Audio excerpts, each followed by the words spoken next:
Shalom, salve, un frère bonjour. Bonjour. Aujourd'hui, je ne suis pas seul, je suis avec mes confrères qui sont là. Mais avant tout, je dois d'abord me présenter. Moi, c'est Père Cardi Bonaventura. Je suis missionnaire saférien. Je suis en mission au Cameroun. C'est vrai, ils sont là, ils sont déjà là. Je veux d'abord leur demander de se présenter pour que vous, mes amis, vous connaissez qui sont et aussi, bien évidemment, leur mission, leur parcours, également des formations. Voilà, je commence avec celui qui est à côté de moi. Oui, moi je suis diacre Sévérin Joseph Marie, Mvilongo Onana. Je suis missionnaire xavérien camerounais et effectivement, je viens de boucler mes études théologiques à l'école théologique Saint-Cyprien de Ngoya. Oui. Continuons avec l'autre. Il est là. Ok. Merci beaucoup, Père Cardi. Moi, je suis Adrianus Safroudine. Donc, le nom là, c'est un peu étranger. Ça se prononce en ma langue indonésienne, donc Adrianus Safroudine. Non, ça c'est un peu non ajouté, mais je suis de l'Indonésie. Je suis au Cameroun depuis 2019 et maintenant je viens de terminer mes études à la même école que le diacre Sévérin, l'école théologique Saint-Cyprien de Ngoya. Merci. Bonjour à tous, merci d'abord à Père Cardi qui nous a donné cette occasion favorable pour nous présenter. Moi, je m'appelle Frère Ambrosius Agung Surya Mentaram, je suis missionnaire savérien indonésien et comme disaient de mes confrères, diacre Sévérin et Frère Adrien, nous venons de terminer notre cycle d'études de théologie à l'école Saint-Cyprien de Ngoya. C'est bien précisé parce que c'est un prestige pour nous d'avoir terminé ce que nous avons pu commencer il y a 4-5 ans. Voilà. Diacre Sévérin, Frère Adrien et Frère Agung, merci. Et nous souhaitons aussi, n'est-ce pas, une bonne préparation parce que le diacre Sévérin, il se prépare pour son ordination sacerdotale, presbytérale, ce mois-ci. Notez-le là-bas. Oui, samedi. Et les deux, Frère Adrien et Frère Agung, ils se préparent pour l'ordination diaconale. Ça sera le même jour. Et bien, ils sont aujourd'hui avec nous ici. Ils sont au Cameroun également. Ils sont au Cameroun. Et vous voyez, ce n'est pas que de l'Indonésie, surtout d'abord les frères Adrien et Agung sont de l'Indonésie, mais ils se trouvent maintenant au Cameroun. Et frère Sévérin, il est camerounais. C'est lui. Voilà, c'est lui. Nous tous là, Nous voulons aussi, c'est le patriarche. écouter, nous voulons savoir le, n'est-ce pas, parcours de formation. Si on commence quand, comment. Nous commençons par Frère Agung. Voilà, de ma part. En effet, j'ai commencé ce parcours, ce séminaire vocationnel, quand j'avais encore 12 ans. C'est quand j'étais encore petit, n'est-ce pas? J'ai commencé au petit séminaire dans mon île, en Indonésie, dans mon pays, dans un petit séminaire on appelle Séminarie Menengah Kudus Tuken, donc à l'âge de 12 ans. Et j'ai parcouru ce séminaire pendant 6 ans. Et puis après, j'ai continué. J'ai choisi d'entrer chez le Savérien. c'est le Savérien. J'ai commencé d'abord avec l'étape qu'on appelle postulat ou prénoviciat, et puis après prénoviciat, j'ai continué avec le noviciat d'abord, une année de noviciat, et puis après 3 ans de philosophie. Et après avoir terminé tous ces cycles de base, on nous a proposé, ou on nous a demandé de nous exprimer le souhait de mission.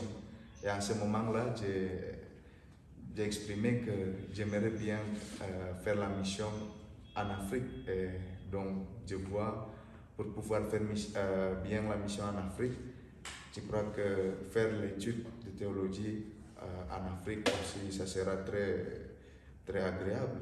Donc, c'est la raison pour laquelle, dans le choix qui nous a été proposé, moi, personnellement, j'ai choisi Cameroun comme le lieu d'études de théologie internationale. En effet, dans notre congrégation, nous avons 4 lieux pour l'étude théologique. Il y a 4 théologues internationaux.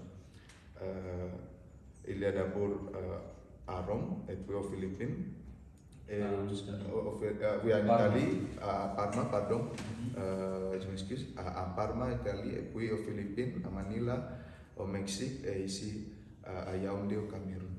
Donc, par la grâce de Dieu, on m'a accordé ce que j'avais souhaité. Maintenant, aussi par la grâce de Dieu, toujours que moi et les autres, nous avons pu bien terminer notre cycle d'études. Donc, c'est un peu le parcours. Voilà, après avoir fini la philosophie en Indonésie, vous êtes venu ici au Cameroun. Combien d'années c'était pour l'étude de la langue? Ok, pour frère Adrien et moi, nous avons l'occasion d'apprendre la langue. En effet, c'était 10 mois. Ça devait être 10 mois. Mais si vous remarquez, nous sommes arrivés en fait en 3 en 2019, n'est-ce pas? Et vous connaissez après, à la fin de cette année, et puis quand on voulait entrer en 2020, il y avait l'événement que tout le monde connaissait, le Covid. Donc ça nous empêche un peu l'enseignement parce que nous devions être obligés par le confinement, n'est-ce pas? Nous devions rester à la maison. Donc à peu près le total, avec 7 mois, nous avons pu profiter le temps pour apprendre le français. Voilà. Et frère Adrien? Voilà, bonjour à tout le monde, les jeunes. Mon parcours vocationnel, ça a été commencé en 2012. Du coup, moi je ne suis pas venu du petit séminaire, mais du lycée. Donc, après le lycée, j'ai décidé d'entrer chez les missionnaires savériens. Et là, j'ai commencé. D'abord, c'était à la PAF. Donc, la PAF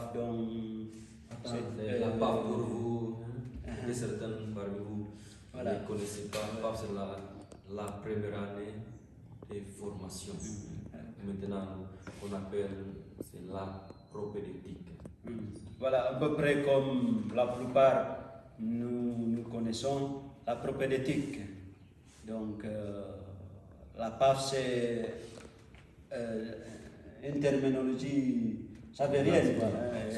Savérienne. Donc, après ça, c'était une année, et puis je suis allé au pré-noviciat. La suite, c'était le noviciat, suivi par la philosophie. Donc, tous ces parcours-là, c'était en Indonésie. Et puis, en 2019, j'ai changé un peu du lieu. Donc, au lieu de rester en Indonésie, j'ai demandé de venir au Cameroun pour faire des études théologiques. Donc, j'ai commencé en 2019.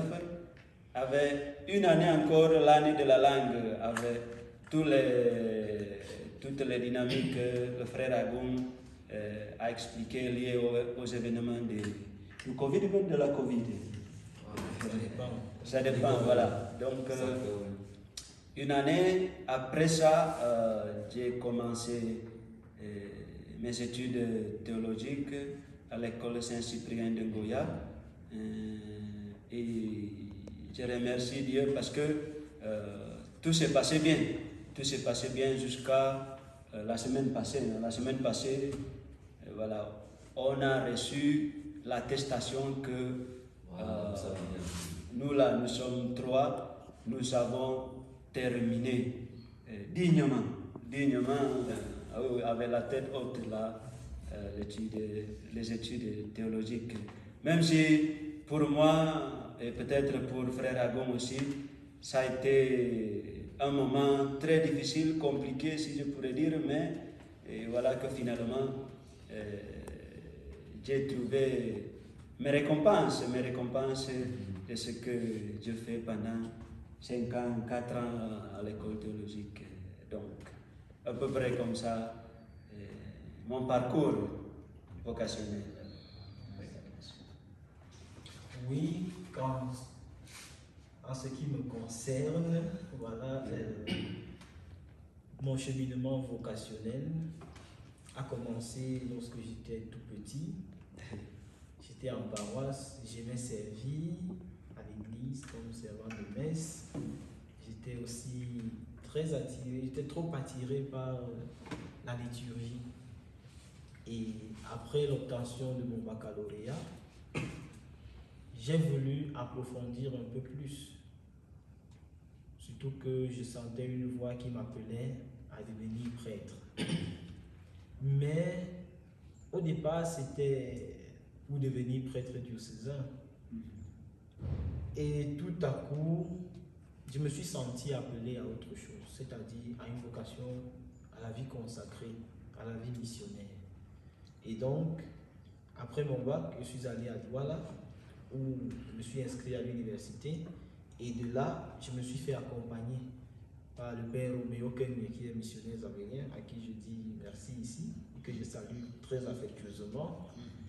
Et il m'a accompagné, il m'a aidé à intégrer la maison de formation de Bafoussam, la maison où nous sommes, où j'ai passé d'abord la première année de formation, la propédétique, et après quoi, j'ai étudié la philosophie au grand séminaire de Kwekong pendant 3 années.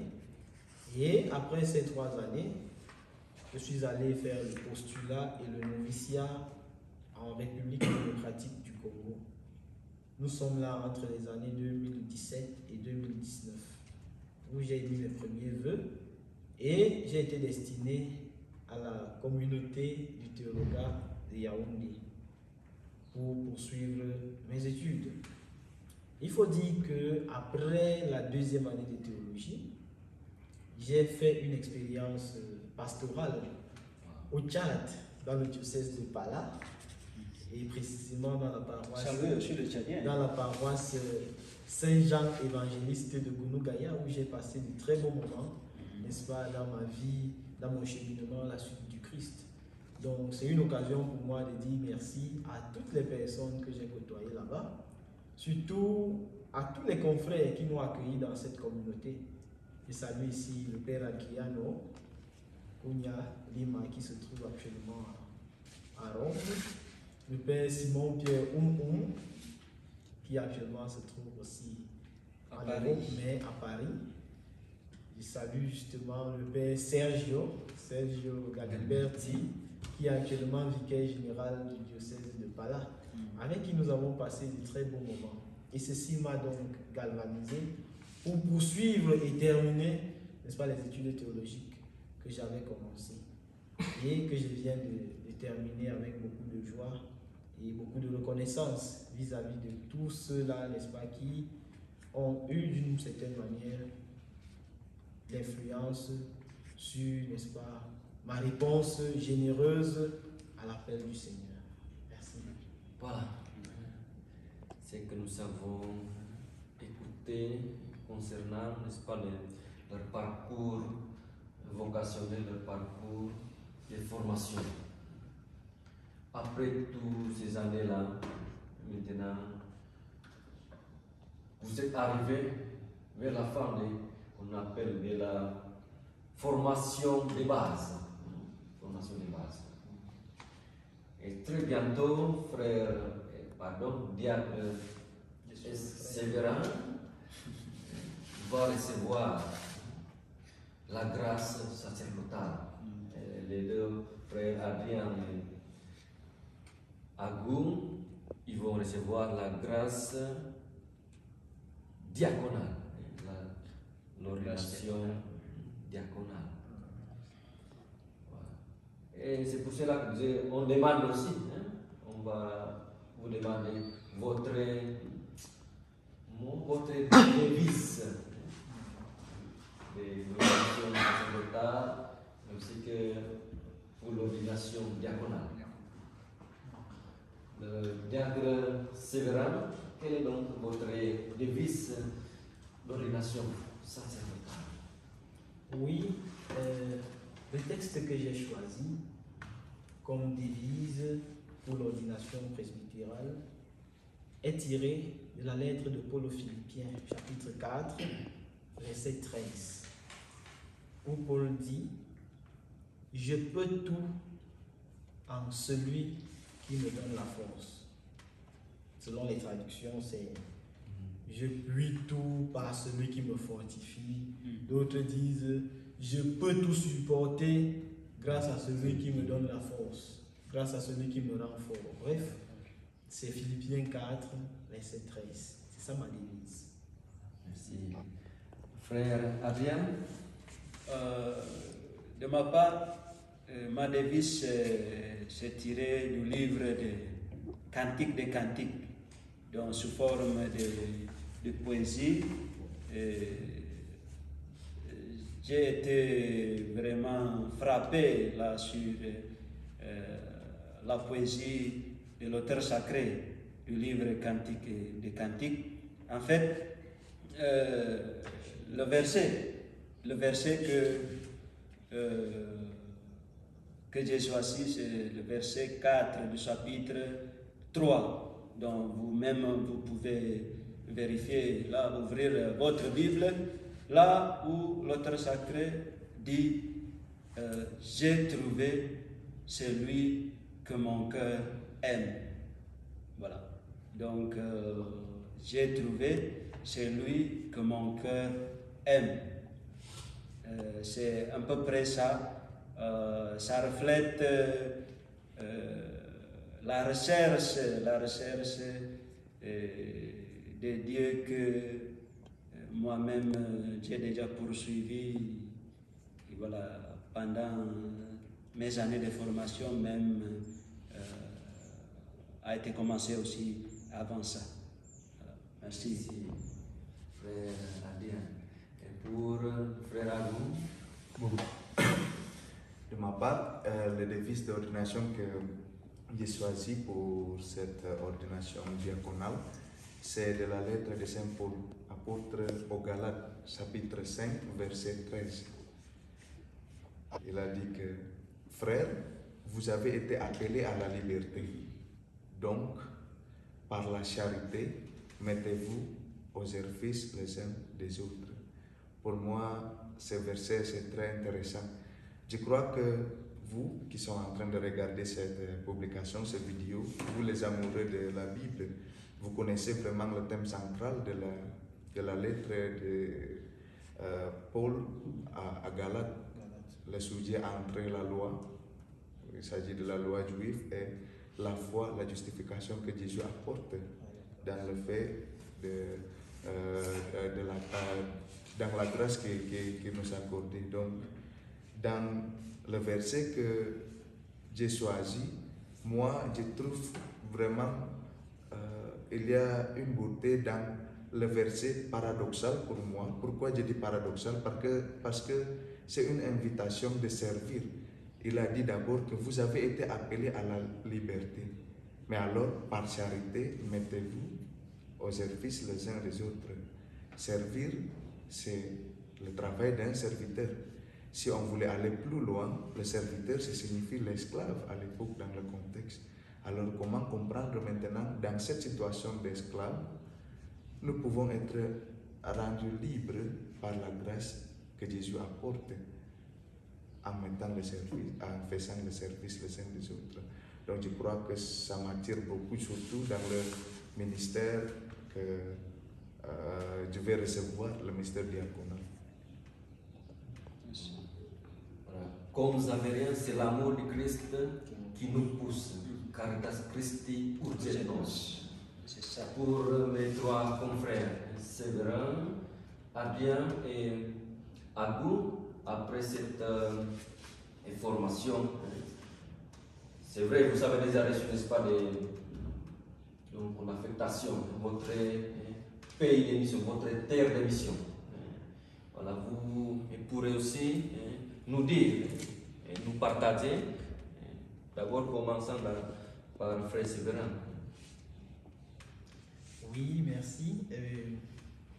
J'ai été destiné dans la délégation de la Thaïlande. Et pour y arriver, je dois m'arrêter d'abord aux Philippines pour apprendre la langue anglaise, avant de me lancer dans l'apprentissage du Thaï. Donc voilà la terre de mission qui m'a été donnée et je la reçois comme un don de Dieu. Voilà, merci. Et frère Adrien?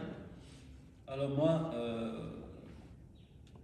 j'ai reçu mon affectation pour le Tchad. Donc, bientôt, je serai au Tchad. Donc, c'est là-bas que je vais continuer ma mission. Voilà. Et derrière, frère Agou. Bon, pour moi, la congrégation m'a affecté au Burundi. Donc, je vais aller là-bas. Je dois apprendre encore une nouvelle langue parce que là-bas, c'est vrai que avec l'étude théologique que j'ai fait ici au Cameroun, j'ai pu déjà maîtriser un peu le français. Mais maintenant, là-bas, je dois apprendre encore une nouvelle langue. Donc, c'est la langue Kirundi. Et une petite chose, peut-être si vous remarquez bien comment votre affectation, moi je vois c'est très beau. Pourquoi? Parce que si vous voyez le diacre Séverin, il est un Africain, n'est-ce pas? Et on l'a affecté en Asie.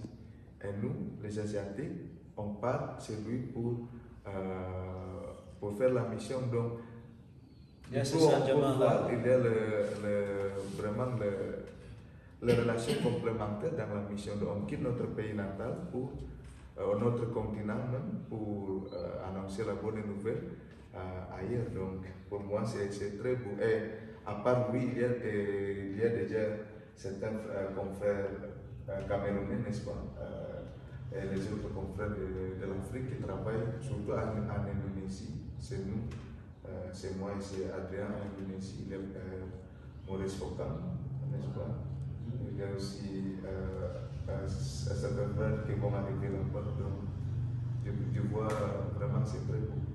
Voilà, c'est la beauté de la vie missionnaire. C'est une joie, c'est d'être un missionnaire. Et pour finir ce moment, nous vous souhaitons d'abord une bonne préparation pour votre ordination et aussi une bonne mission, parce que la suite de votre vie maintenant, vous serez dans votre pays de mission. Séverin, Jacques Séverin, il sera en Thaïlande, et frère Adrien, il sera au Tchad, et frère Agum, il sera au Burundi. Mais avant de finir tout, ça qu'on va encore demander un petit mot, ça qu'on va dire un petit mot pour les jeunes. Pour les jeunes. Frère Séverin, Jacques Séverin, pardon. Oui, les gars, nous sommes jeunes. Voilà. N'oublions pas, nous sommes jeunes. Et il y a une phrase qui est le plus souvent utilisé lorsqu'on parle des jeunes. On dit que les jeunes sont le fer de lance de la nation. Et nous disons en Église que les jeunes sont le présent et l'avenir de l'Église. Ce qui fait que pour avoir de nouveaux missionnaires, on ne compte pas sur les vieux, on compte sur les jeunes. Donc, chers jeunes, n'ayons pas peur, n'ayez pas peur de risquer. Qui ne risque rien n'a rien. Hein?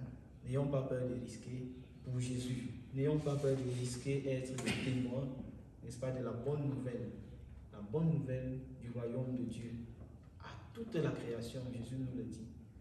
N'oublions pas cela. Et donc, puisque nous sommes en mission, n'oublions pas que le Christ compte sur nous. Il compte sur nos pieds, sur nos bras, sur notre intelligence, sur nos capacités. Bien qu'il reconnaisse aussi que nous avons des limites, appelés chaque jour à la conversion. Donc, les gars, ne nous décourageons pas. C'est dur, mais comptons sur le Christ. Ne risquons pas. Les missionnaires avériens sont une opportunité pour nous aider, n'est-ce pas, à découvrir les talents que le Seigneur a placés en chacun de nous, pour aussi communiquer cette joie de l'Évangile qui remplit le cœur de tout le monde, n'est-ce pas, à ceux qui ne connaissent pas encore Jésus. Amen. Et de ma part, je veux juste dire que l'Église et le Christ lui-même, tous les deux là, ont besoin de nous, surtout nous qui sommes jeunes, pleins de force, de mouvement, tout ça. Donc, pensez-vous pour aller servir l'Église et Jésus-Christ. Parce que sans nous, les jeunes, l'Église ne peut pas parler de l'amour. Dieu ne peut pas atteindre le nombre de personnes donc à sa suite. C'est à partir de cela que je vous invite tous donc intéressez-vous à l'église, à vos paroisses, essayez de trouver un petit service à l'église et puis intéressez-vous aussi à la vocation d'être missionnaire. Donc si vous pensez un jour d'être missionnaire, essayez aussi de venir ici. Hein? C'est nous, c'est les missionnaires savériens, parce que je pense que vous pouvez, vous aussi, réaliser avec vos talents tout ce que vous êtes pour aller annoncer l'évangile. Vous avez entendu que le diacre Séverin, avec tout ce qu'il est là, il va en Asie, en Thaïlande, pour annoncer la bonne nouvelle là-bas, donc au peuple thaïlandais, quoi. Donc la suite, c'est la vôtre pour des autres pays en Asie. Voilà, merci. Bueno, de ma part, c'est un petit mot seulement. Venez et voyez, come and see. Donc, vous allez trouver le meilleur de vous-même en celui qui vous appelle. Merci. Merci. Voilà, merci au diacre Séverin, aux frères Adrien et frère Agoun d'avoir accepté notre invitation et de partager aussi ce qu'ils sont et surtout sur leur vie missionnaire. Voilà. Nous Merci beaucoup. vous souhaitons encore bonne mission. Merci encore et portez-vous bien, surtout n'ayons pas peur.